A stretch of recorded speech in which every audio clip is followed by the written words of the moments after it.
Kahapon good weather, ngayon weather weather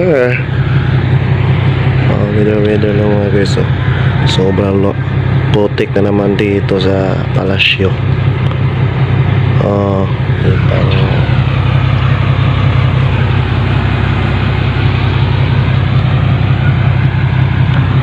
Ang putik na naman. Ano pa? Uulan pa. Good morning mga guys, no? So, ito na, mag-aaraw na tayo dito. Wala pa tayong palay.